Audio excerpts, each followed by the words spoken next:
Assalamualaikum warahmatullahi wabarakatuh. Halo, selamat siang Sobat Your Say semuanya. Selamat datang di acara Your Say Talk Special International Women's Day Be a Successful Lady Boss. Ya, apa kabarnya nih semuanya? Semoga senantiasa sehat, semangat, dan bahagia selalu ya teman-teman. Ya, hari ini teman-teman akan mengikuti talk show International Women's Day Be a Successful Lady Boss bareng sama aku Aulia Hafisa yang akan nemenin sampai dengan akhir acara nanti. Nah, teman-teman, pastinya aku mau ngucapin selamat Hari Perempuan Sedunia yang diperingati hari ini tanggal 8 Maret gitu ya. Kira-kira harapan teman-teman di International Women's Day kali ini apa nih teman-teman? Bisa langsung ditulis di kolom chat ya, harapan-harapannya untuk perempuan gitu ya, apa aja. Nah teman-teman, kali ini kita memperingati Hari Perempuan Internasional yang pastinya sudah diperingati sejak lama gitu ya, ditetapkan oleh PBB pada tanggal 8 Maret tahun 1975. Nah, dari masa lalu itu sampai dengan sekarang, perempuan ini telah melalui banyak sekali perjuangan untuk memiliki kesetaraan gitu ya. Mulai dari kesetaraan hak, kesetaraan pekerjaan, upah, dan lain sebagainya. Hingga lambat laun sampai saat ini, banyak perempuan yang membicarakan isu-isu kesetaraan dan mulai mendapatkan isu kesetaraan. Bahkan yang mungkin pekerjaan-pekerjaan dulunya itu hanya dapat dikerjakan oleh laki-laki, kini bisa dikerjakan oleh seorang perempuan. Seperti contohnya menjadi seorang pemimpin atau leader. Nah, cocok banget nih seperti yang akan kita bahas kali ini.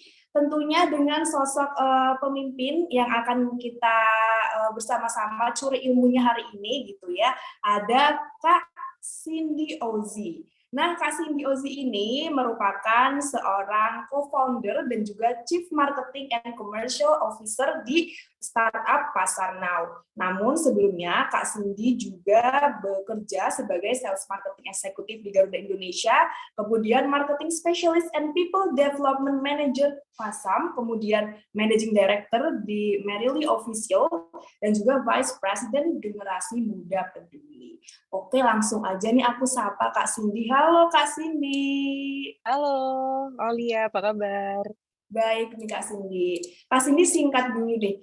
Harapan Kak Cindy di International Women's Day hari ini apa? Kalau dari saya, semoga semakin banyak wanita yang berani menggunakan powernya, menggunakan suaranya untuk semakin bisa berkarya dan berkontribusi dan memberikan impact kepada semakin banyak orang. Oke, itu ya harapan dari Kak Cindy.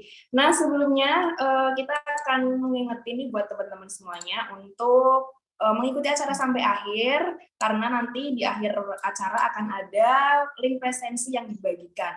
Dan juga jangan lupa untuk mengabadikan keseruan kelas hari ini di Instagram Story dengan tag akun Instagram @yoursay_id dan juga @CindyOZ, @CindyOZZEA. Karena ini merupakan salah satu syarat agar teman-teman bisa mendapatkan e-sertifikat.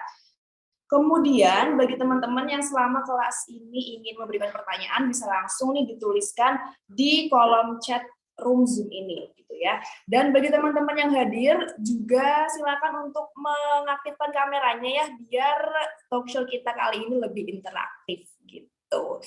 Nah, Kak Cindy ini kan merupakan seorang co-founder dari Pasar Now. Kira-kira nih, mungkin ada beberapa dari teman-teman kita di sini yang belum pernah mendengar Pasar Now. Itu tuh startup semacam apa, Kak Cindy? Kalau Pasar sendiri, kita bergerak di bidang supply chain, khususnya buat grocery product, dengan target marketnya lebih ke B2B. Jadi B2B-nya tuh hotel, restoran, kafe, rumah sakit, dan sebagainya. Tapi kita juga jual ke rumah tangga. Tujuannya sendiri sih sebenarnya kita ingin membantu proses distribusi antara petani dan supplier-supplier lainnya untuk bisa lebih efisien langsung sampai ke rumah customer atau ke tujuan gitu. Nah, di sini berarti kita sebenarnya fokus utamanya atau visi utama kita adalah ingin membantu supaya petani bisa mendapatkan akses yang mudah dengan harga yang lebih adil ketika mereka mau berjualan produk sayur atau buah-buahan mereka.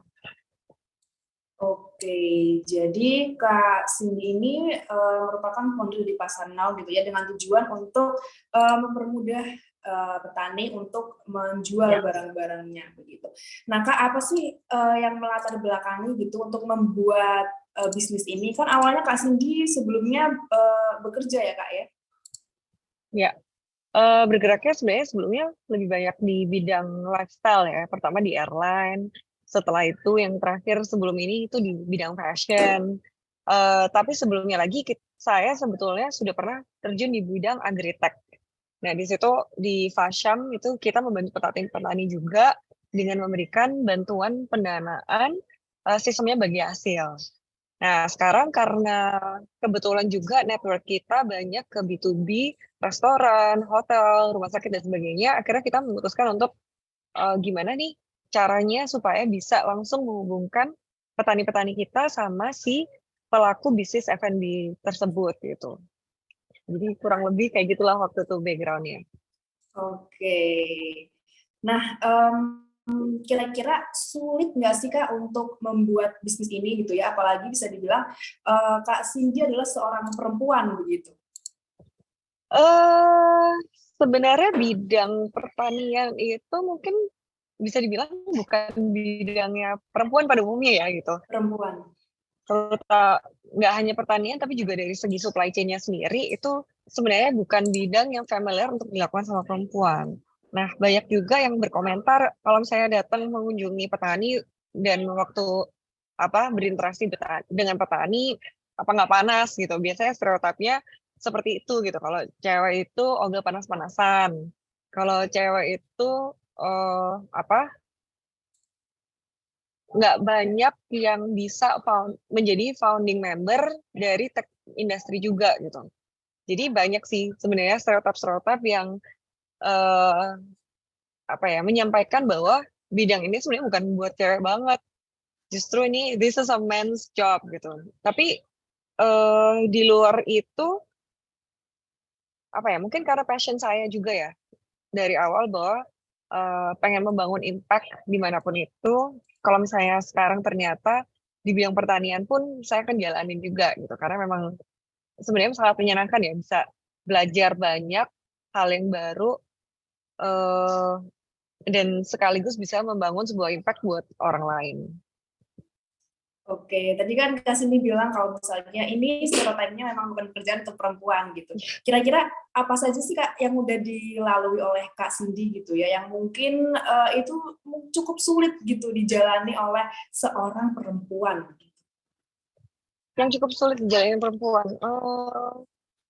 Kalau menurut saya sendiri sih selama bekerja di sini apa yang sulit ya? Pastinya menjalani sesuatu yang sebelumnya mungkin kita kurang pahamin ya. Lebih bukan sulit tapi lebih menantang gitu. Jadi kita harus benar-benar belajar bisa dibilang belajar dari nol mengenai prosesnya end to end dari hulu ke hilir, gimana caranya bernegosiasi, membangun relasi sama petani, kemudian bagaimana caranya proses distribusinya itu sendiri sampai ke rumah customer. Apalagi kita jualannya online, eh, di mana challenge-nya adalah customer kita itu bagaimana membuat mereka mempercayai produk kita yang jualan sayur dan buah yang mereka tidak pegang sebelumnya. Sampai akhirnya mereka bisa pegang, bisa sampai di rumah gitu. Nah, customer satisfaction waktu awal-awal juga menjadi salah satu challenge kita. Dan itu kita terus-terusan belajar sih gitu. Kalau sebagai perempuan sendiri sebenarnya nggak ada perbedaannya ya antara kita, kalau misalnya di company kita antara laki-laki dan perempuan. Challenge yang kita hadapin sama, load kerjanya bisa dibilang sama dengan tapi kita sesuaikan dengan background pendidikan atau background experience-nya masing-masing. Jadi sebenarnya kalau di pasar sendiri sebagai perempuan atau sebagai laki-laki sebenarnya load-nya ataupun challenge-nya sih kurang lebih sama sih. Oke, challenge-nya berarti sama ya Kak ya, tergantung oleh load kerjanya gitu. Nah Kak, Pasar 6 ini kan yang bergerak di bidang sayur mayur begitu ya, di bidang perkebunan yang bisa dibilang itu produknya itu bisa cepet kayak basi atau dan sebagainya gitu. Nah itu gimana tuh Kak untuk menghadapi challenge-nya? Ya pasti dari awal kita belajar ya, bagaimana cara mengelola produk-produk yang bisa dibilang fragile atau sensitif gitu. Dan kita juga banyak sekali menerima masukan dari customer. Kalau secara penyimpanan dan sebagainya, pastinya kita udah melakukan dengan semaksimal mungkin. Kita juga banyak tim yang background-nya dari supermarket, jadi mereka udah cukup memahami bagaimana cara handling produk ini gitu. Tetapi sebenarnya yang justru menantang adalah ketika proses pengirimannya dari gudang kita ke tujuan. Karena selama perjalanan ini itu yang tidak bisa kita kontrol, cuacanya, terus kemudian tiba-tiba macet di satu area gitu yang akhirnya kualitas produk kita tuh mungkin akan menurun. Tetapi dari situ pun kita akhirnya belajar sih suhu seperti apa yang cocok atau yang terbaik ketika kita mau melakukan pengiriman, cara packingnya seperti apa, kemudian routingnya sekalipun supaya nggak kena macet tuh kayak gimana sih sebenarnya yang terbaik buat kita. Em, dan yang sangat membantu adalah sebenarnya input dari customer gitu. Karena dari kita sendiri kalau misalnya kita berkomitmen kalau misalnya barang ketika sampai di rumah customer kondisinya sudah kurang layak atau kurang baik, bisa langsung sampaikan ke kita akan ganti produknya gitu. Jadi Oke, itu nah udah bentuk komitmen. oke, dari challenge-challenge kayak gitu nih, Kak, ada nggak sih challenge yang ibaratnya mungkin paling diingat sama Kak Cindy dalam menghadapi bisnis ini, yang mungkin paling sulit gitu? Yang paling sulit atau yang paling memorable ya? Yang paling Iya, yang paling memorable memorable. adalah sebenarnya membangun tim. Oke, Karena kita sebagai founder, kita pasti mempunyai visi dan misi, dan kita harus mencari orang-orang yang sebenarnya kalau secara on paper, mungkin mereka udah punya pengalaman yang bagus, atau mereka sudah punya latar belakang pendidikan yang sesuai gitu. Tetapi ketika bekerja, belum tentu mereka matching dengan culture, dengan visi dan misi yang ingin kita bangun sebenarnya ke depannya. Nah, ini nih waktu awal-awal kita adjusting tim dengan tujuan kita ini yang merupakan tantangan yang terbesar sebenarnya ketika kita ingin membuat suatu perusahaan. Tetapi ya namanya di startup people come and go easily karena mereka juga adjust gitu kan. Kalau kerja kan seperti cari jodoh ya sebenarnya gitu. Kalau kita nggak cocok betul. ya mungkin bukan jodoh kita. Tapi kalau kita cocok, kita bisa melihat bahwa orang-orang yang stay di sini adalah orang-orang yang sayang sekali sama perusahaan kita dan mereka tuh sama-sama kepengen supaya perusahaan kita ini berkembang. Karena mereka dari pertama kali masuk di sini, kita sudah menyampaikan bahwa pekerjaan kita ini adalah milik kita semua gitu dan akan menjadi suatu kebanggaan jika kita bisa membangun suatu company yang nanti itu bisa akan jadi besar ke depannya. Jadi kita bekerja semuanya dengan hati. Jadi challenge yang tadinya sulit dan tadinya memorable banget sekarang jadi ya it's all worth it lah. Oke, nah Kak Cindy kan co-founder juga yang awal mendirikan Pasar 6 ini kan Kak. Bisa dibilang Kak Cindy adalah seorang leader nih, seorang pemimpin perempuan gitu. Nah Kak, kira-kira gimana sih Kak menjadi seorang pemimpin perempuan yang punya ibaratnya mungkin banyak anggota, gimana cara mengaturnya, kemudian apa sih Kak teknik yang Kak Cindy gunakan dalam memimpin? Okay. Saya mungkin suka bilang ya bahwa seorang pemimpin itu ada kualitas-kualitas yang wajib dimiliki sama mereka. Ini nggak hanya untuk perempuan, tetapi juga untuk laki-laki. Yang pertama adalah pemimpin yang mempunyai vision yang kuat gitu. Eh, ini yang akan membuat mereka tuh apa ya, mempunyai power untuk mendrive timnya untuk mencapai suatu tujuan tersebut. Jika si pemimpin ini masih belum mengetahui atau belum mempunyai visi yang kuat, timnya juga akan mengalami kebingungan. Yang kedua adalah empower. Setelah tadi udah punya visinya, yang kedua adalah bagaimana si pemimpin tersebut bisa mengempower timnya untuk mencapai tujuan tersebut tuh gimana sih caranya gitu kan. Nah, empowering ini bukan berarti bossing around gitu, tetapi bagaimana caranya leader ini bisa menggandeng dan mengajak timnya untuk sama-sama nih kita mau berusaha dan mencapai suatu tujuan tersebut. Dan yang pasti, yang ketiga adalah eh, empower, visionary, empower, sama memiliki eh, apa ya, tahu bahwa pekerjaan yang ingin dilakukan itu ada impact-nya ke depannya.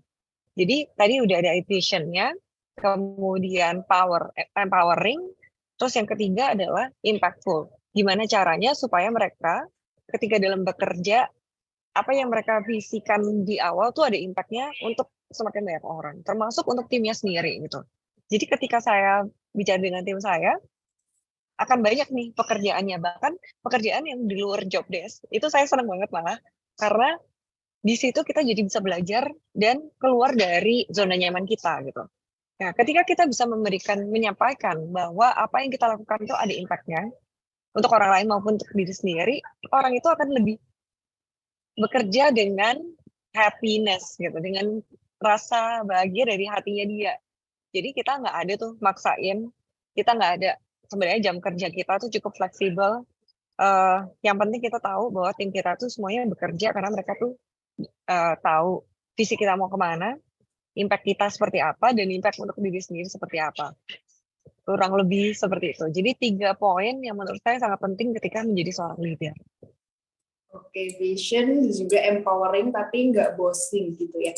Nah Kak, tadi empowering tapi nggak bossing. Nah, aku mau nanya nih Kak, kalau sosok leader kan bisa kita lihat tuh kayak sosok yang ibaratnya selalu kuat, selalu melindungi, mengayomi gitu. Nah, apalagi kita sebagai misalnya leader perempuan gitu, itu harus menjadi sosok yang seperti itu atau gimana Kak? Sebenarnya nggak hanya untuk perempuan saja sih. Justru tapi perempuan itu punya power sebagai seorang leader karena kita sebagai perempuan tuh punya satu hal yang penting, yaitu adalah empati sebenarnya.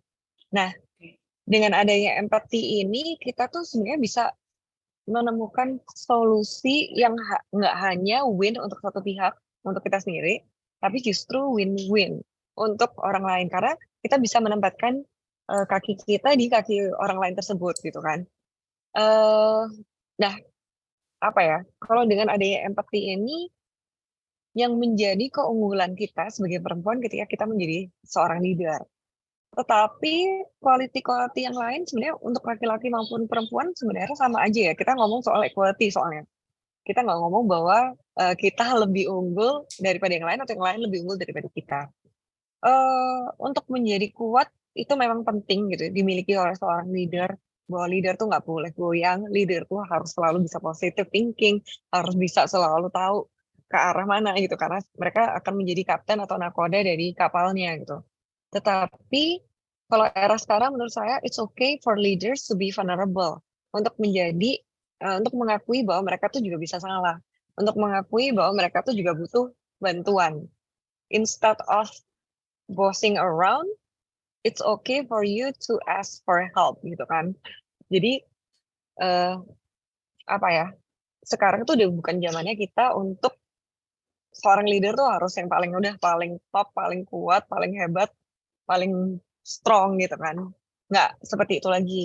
Nah, justru value kebersamaan ini akan lebih dihargai sama tim kita ketimbang kita yang menjadi sosok yang selalu kuat dan rasanya tuh lebih distant atau memberikan jarak atau memberikan wall antara kita dengan tim kita gitu.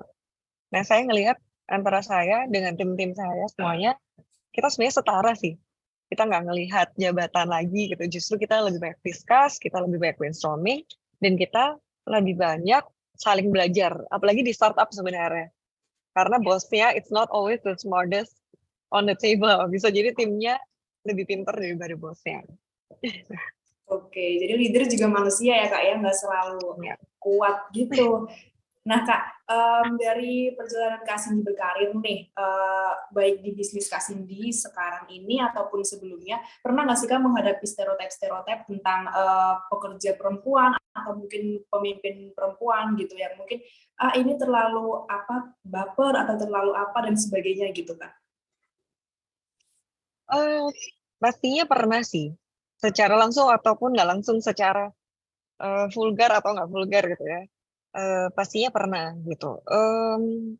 Cuman kayaknya sekarang udah bukan zamannya ya kita melihat seperti itu ya. Apalagi cowok-cowok yang zaman dulu mungkin di kantor masih bisa goda-godain rekan kerja atau apa namanya subordinate atau mungkin bawahannya mereka gitu kan. Sekarang itu udah bukan zamannya seperti itu sih sebenarnya gitu. Dan mungkin stereotip-stereotip yang tadinya ada kayak cewek itu baperan, cewek itu apa namanya eh, mungkin lebih bawel gitu kan, atau cewek itu mungkin lebih sensi karena mereka ada period setiap bulan atau apa gitu. Stereotip itu sih sebenarnya udah bisa dibilang hampir pudar ya zaman sekarang ya. Mungkin kalau kita balik ke zaman awal saya kerja dulu, awal kerja sekitar 10 tahunan tahun lalu, eh kayaknya yang seperti itu masih ada. Dan tergantung dari lingkungan kerjanya juga. Mungkin kalau di established company masih ada yang seperti itu karena generasi yang apa namanya generasi Gen Z-nya masih ada, baby boomer-nya masih ada. Kalau sekarang yang baby boomer atau Gen Z-nya udah tinggal sedikit ya, justru didominasi sama kita-kita yang milenial sama apa namanya eh orang-orang yang sebenarnya sudah punya pemikiran yang lebih terbuka dan lebih modern. Oke, ada tips nggak Kak kalau Gen misalnya, X, Y, oke kalau sorry, sorry. misalnya ada perempuan nih yang ada di lingkungan seperti itu, mungkin yang sedang berkarir dan sebagainya gitu, ada di lingkungan yang menghadapi stereotip, kemudian ada di posisi yang mana perempuan tersebut tuh nggak bisa mengeksplor kelebihannya. Itu gimana Kak kira-kira? Tips untuk menghadapinya? Hey.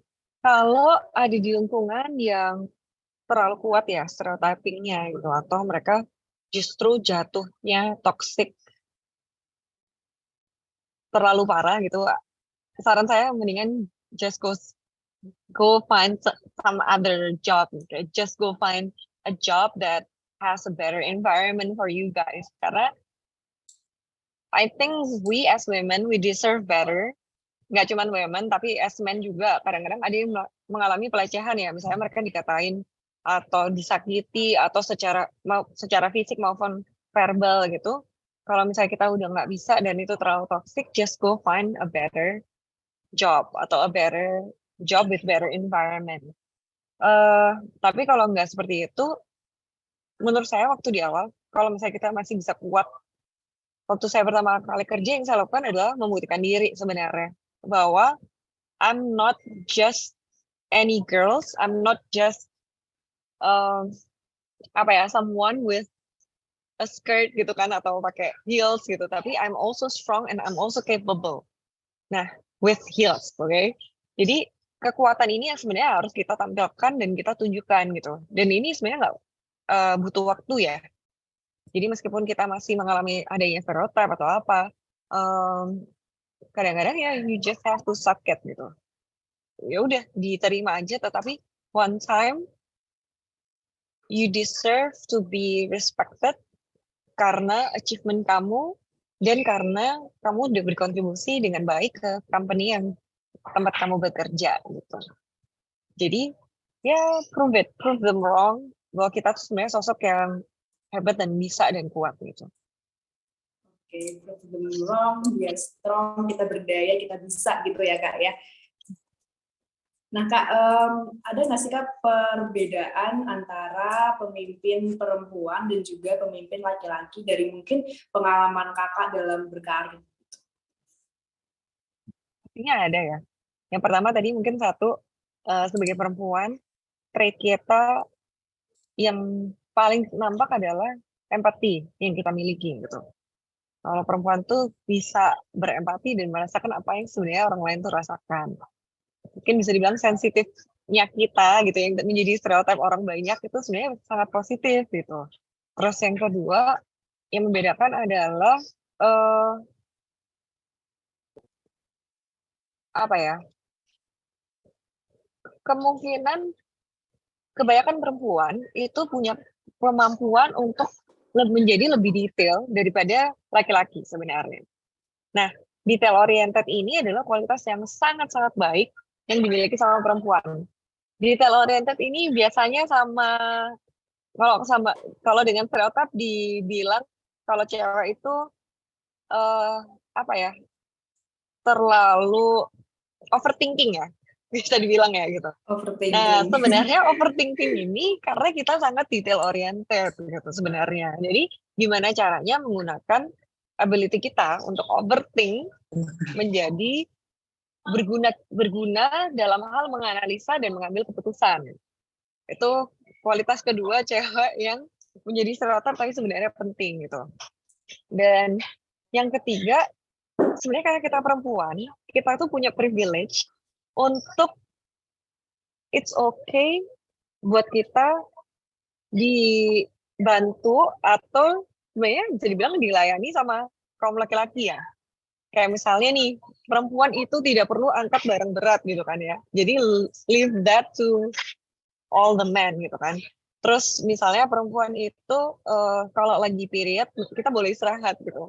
Instead laki-laki tuh harus kerja full 1 bulan misalnya dengan hari libur Sabtu dan Minggu.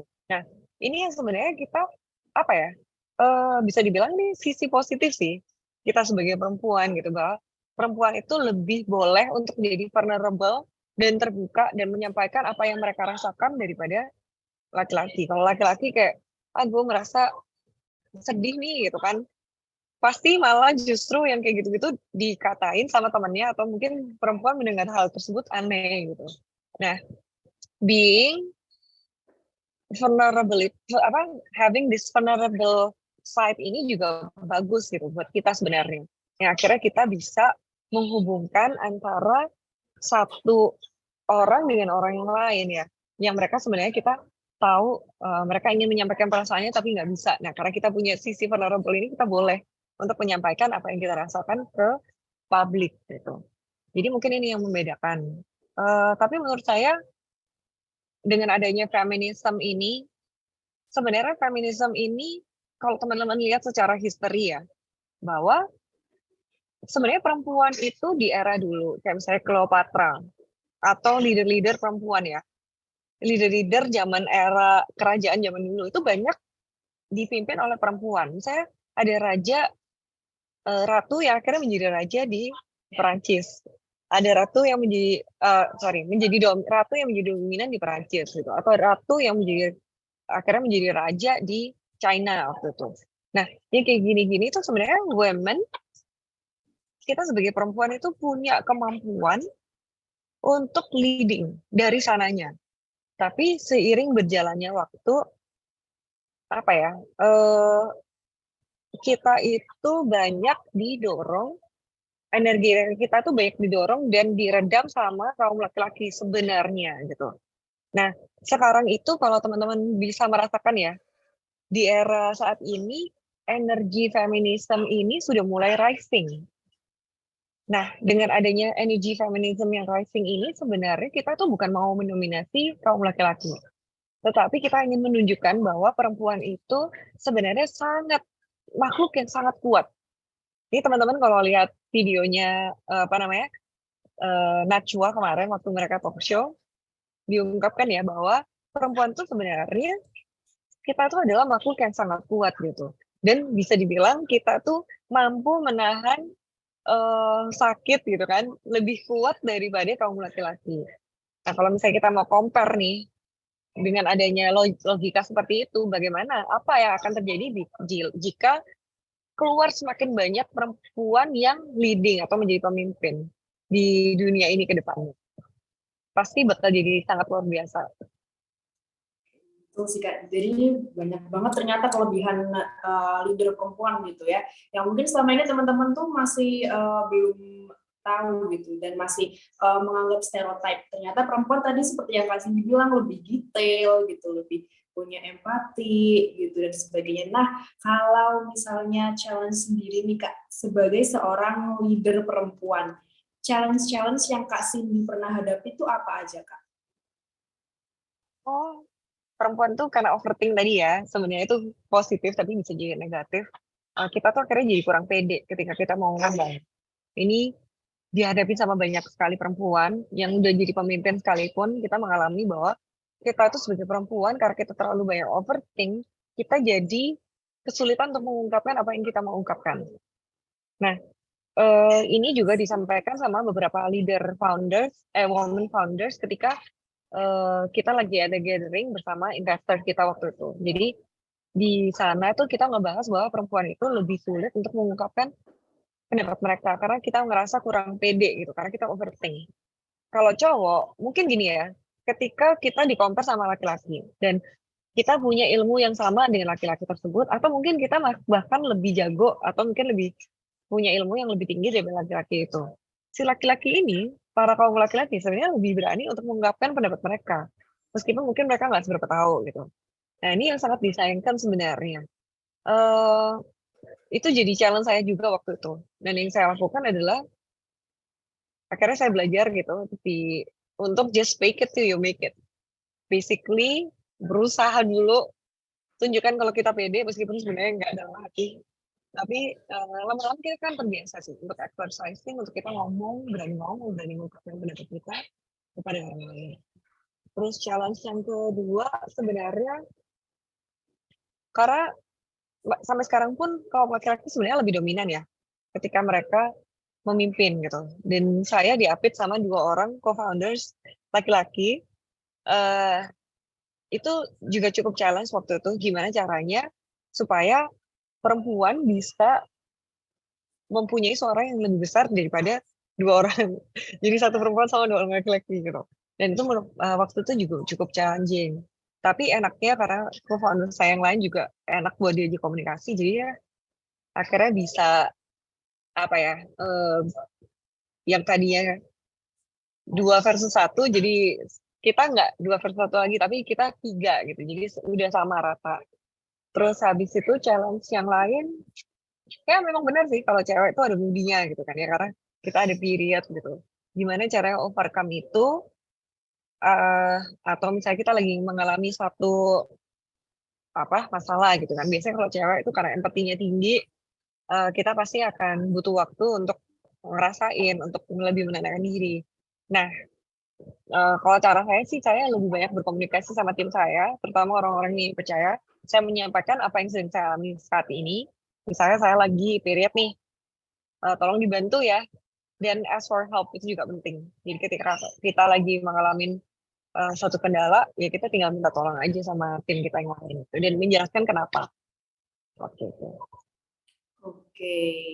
Nah, teman-teman yang mau bertanya, silakan bisa menuliskan pertanyaannya di kolom chat. Dan kebetulan udah ada satu pertanyaan nih, Kak Cindy.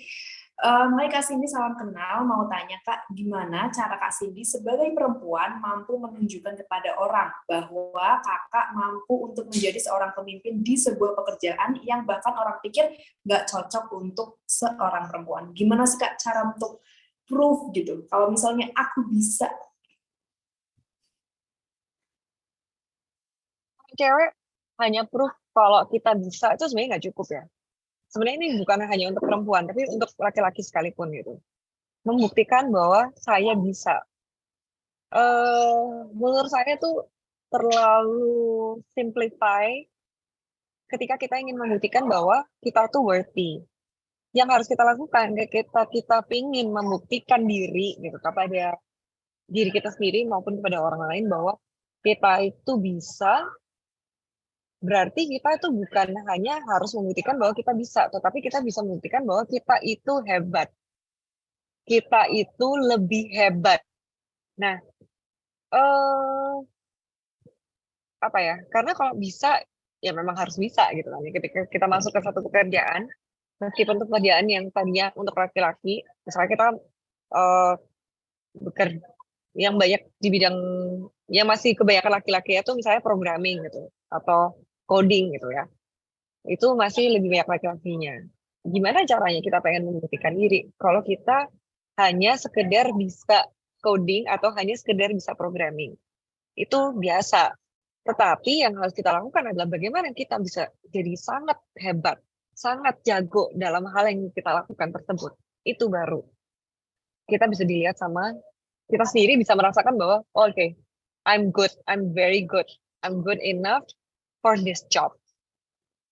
Dan orang lain juga akan lihat bahwa kita tuh sangat baik dalam bekerja. Terutama tadi mau ngomong dalam pekerjaan yang laki-laki ataupun untuk perempuan lakukan. If we can be great at what we are doing, then we can be memorable. We can say that we have achieved certain level of success gitu. Oke, ketika misalnya nih seorang perempuan bisa dibilang hebat gitu ya, ada juga laki-laki hebat gitu di sebuah pekerjaan. Apakah chance perempuan untuk menjadi seorang leader itu lebih sulit dari laki-laki, Kak? Kalau misalnya bisa dibilang sama hebatnya gitu. Bisa dibilang saat ini masih iya, bahwa perempuan itu punya chance lebih kecil atau kemungkinan perempuan untuk menjadi seorang leader itu lebih sulit ketimbang laki-laki. Kenapa? Karena ya dunia kita masih didominasi sama energi maskulin itu sebenarnya. Tetapi saya bisa bilang mungkin 5-10 tahun ke depan kan semakin banyak wanita yang menjadi leader gitu. Karena pertama saat ini dunia lagi mendukung ya, sangat mensupport gerakan feminisme ini gitu kan. Jadi kita disupport abis, bahkan ada investors yang hanya mau invest company dengan women leader. Ini teman-teman boleh cek deh, ini banyak sekali yang seperti itu. Wow. Terus banyak sekali mentorship program yang hanya untuk perempuan gitu kan. Bisa mentornya bisa laki-laki maupun perempuan, tapi hanya untuk perempuan aja. Terus sekarang udah juga banyak community yang untuk saling mengempower wanita gitu kan, yang di dalamnya juga isinya wanita-wanita hebat gitu. Nah, karena kita sekarang lagi didukung seperti ini ya pastinya mungkin yang tadinya kalau saya prediksi 5-10 tahun mungkin bisa lebih cepat lagi daripada itu. Oke, semoga ya kesetaraan nantinya akan kita terima sebagai seorang perempuan. Kak, ada pertanyaan lagi. Halo Kak Cindy, ada nggak tokoh atau pebisnis atau influencer perempuan yang jadi panutan kakak untuk menjadi leader atau yang leadership-nya itu bagus? Dan kenapa kakak suka dengan sosok ini? Yang nomor satu di pikiran saya adalah Michelle Obama. Wow. Kenapa gitu? Karena apa ya? Menjadi first lady gitu,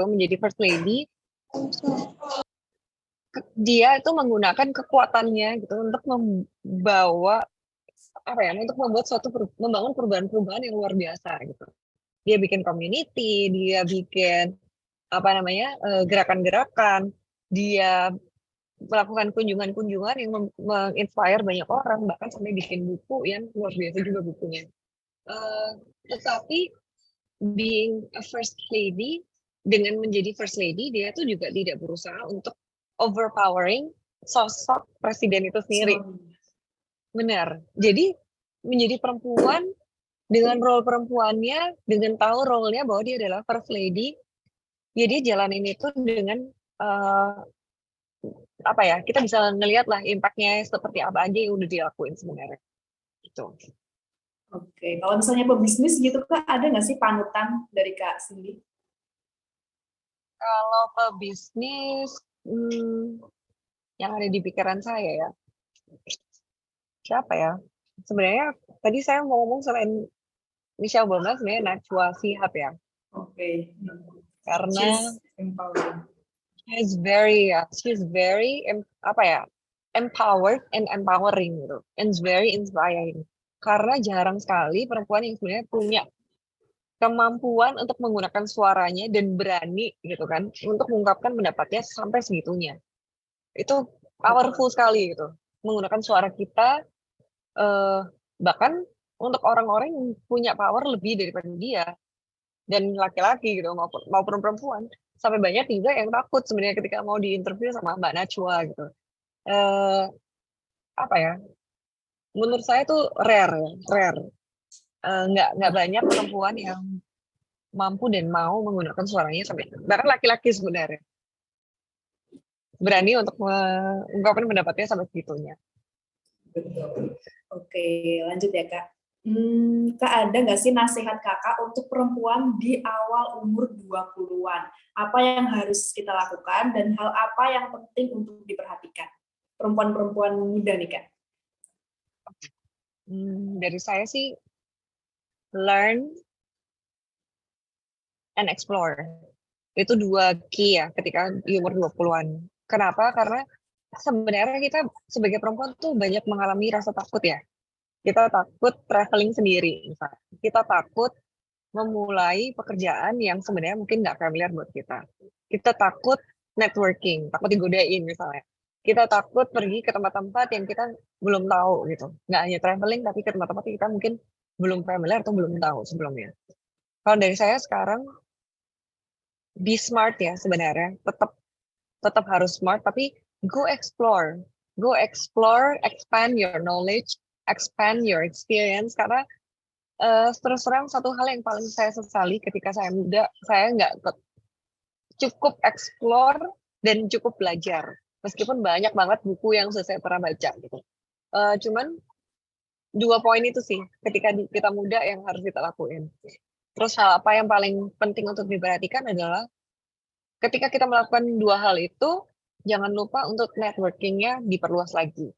Karena you never know one day gitu, ketika kita membuka suatu pekerjaan kayak sekarang atau kita berkarir, terus karirnya di suatu tempat mana dan kita ingat bahwa kita punya network kemana, itu akan mempercepat proses kita untuk menjadi sukses sebenarnya.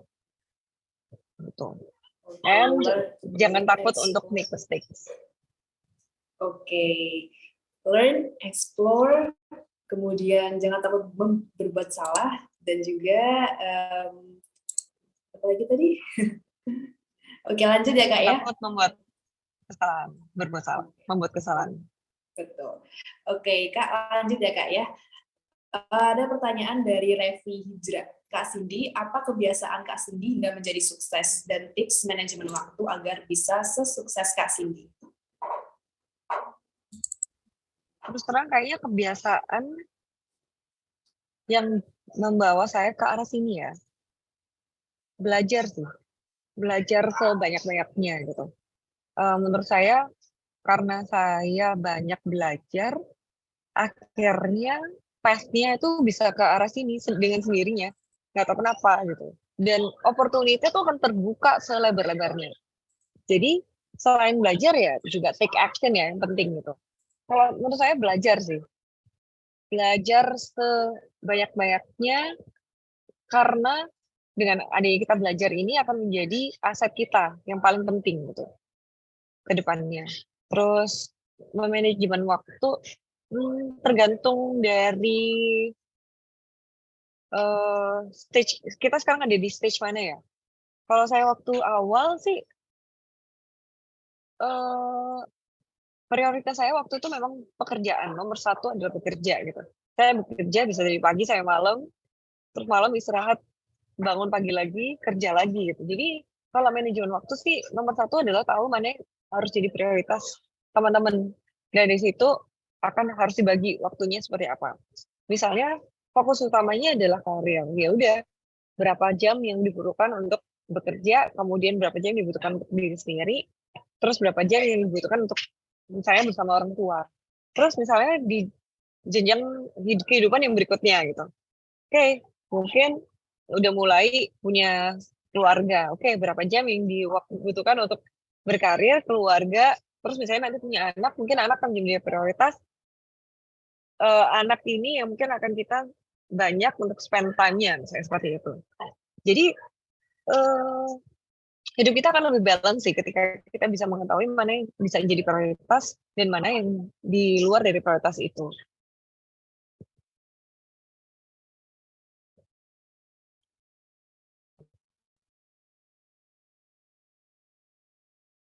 Kayaknya nggak kedengeran suaranya deh. Kasih kemit. Oke, Iya.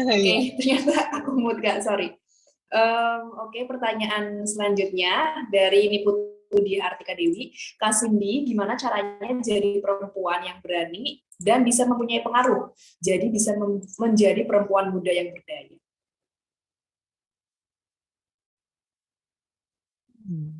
Bagus banget pertanyaannya. Perempuan yang berani ya.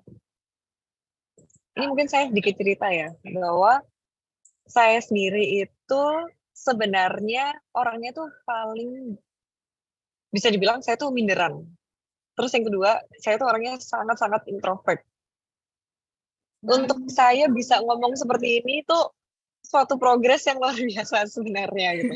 Karena sebelumnya kalau misalnya saya harus ngomong di depan publik ataupun misalnya meeting atau misalnya saya harus ada interview atau presentasi gitu, saya harus belajar dulu. Saya mempelajari pertanyaannya, saya belajar jawabannya, saya akan research habis gitu kan, terus sampai titik komanya kalau perlu saya hafal karena saya tuh orangnya suka tergagap-gagap gitu kalau misalnya lagi ngomong di publik. Em, Lama-lama dengan karena saya melakukan hal itu, kemudian banyak juga akhirnya ngomong di interview atau kita melakukan webinar seperti ini, ketemu semakin banyak orang, akhirnya jadi suatu kebiasaan ya, yang akhirnya bisa bikin saya tuh jadi seperti ini gitu. Ini ngomong tanpa skrip, tanpa latihan dulu, udah bisa langsung ngomong gitu.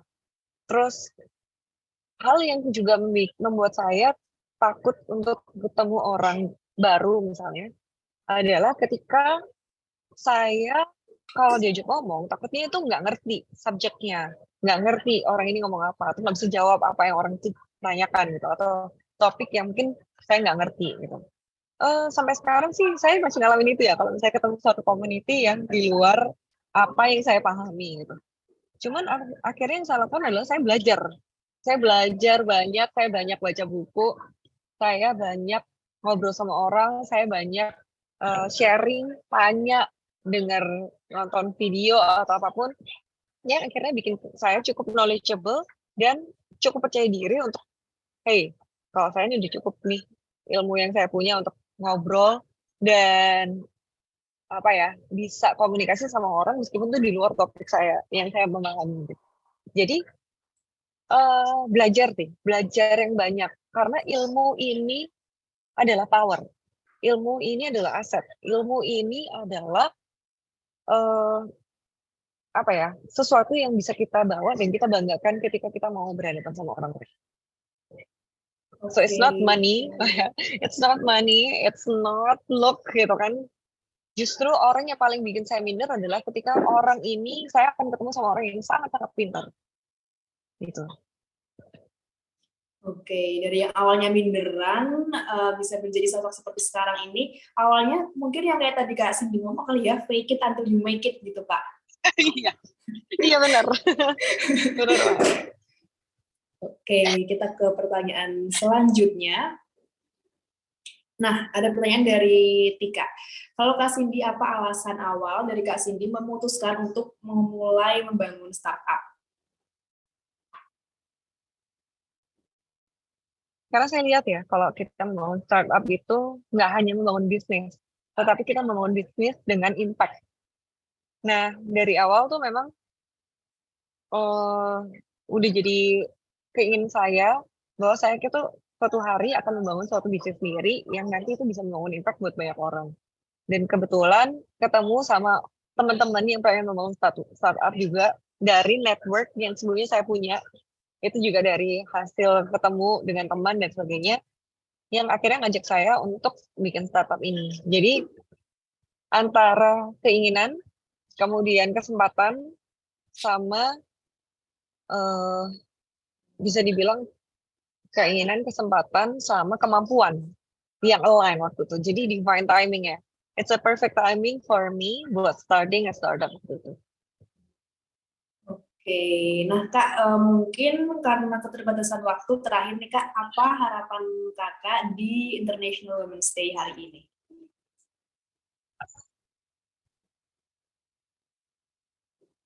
harapan saya supaya kita sama-sama bisa menyadari ya bahwa maksudnya dunia supaya cepat menyadari bahwa energi dari feminisme ini udah mulai rising gitu. Tapi saya berharap bahwa para perempuan juga menyadari bahwa kita ini tidak ingin atau bukan ingin mendominasi energi maskulin yang ada di dunia sebenarnya, tapi kita justru ingin mempunyai energi yang sama. Kita ngomong soal equality bukan dominating. Jadi harapannya nanti dengan semakin banyak perempuan yang rising atau menjadi pemimpin atau mulai banyak berkarya, dunia ini bisa jadi tempat yang lebih baik buat semua. Amin. Oke, terima kasih banyak Kak Cindy atas waktunya buat sharing-sharing bareng sama kita hari ini. Teman-teman dan juga Kak Cindy, boleh mungkin kita foto bareng dulu? Jawab ya satu pertanyaannya yang terakhir. Oh, ada. Oke, bintangnya nyata Cancer. Oke, kita foto bareng dulu ya. Teman-teman silakan bisa on cam terlebih dahulu biar bisa tercapture. Oke, operator bisa. Oke. 1, 2, 3. Oke. Mungkin sekali lagi teman-teman. Oke, ada yang baru buka kamera. Oke.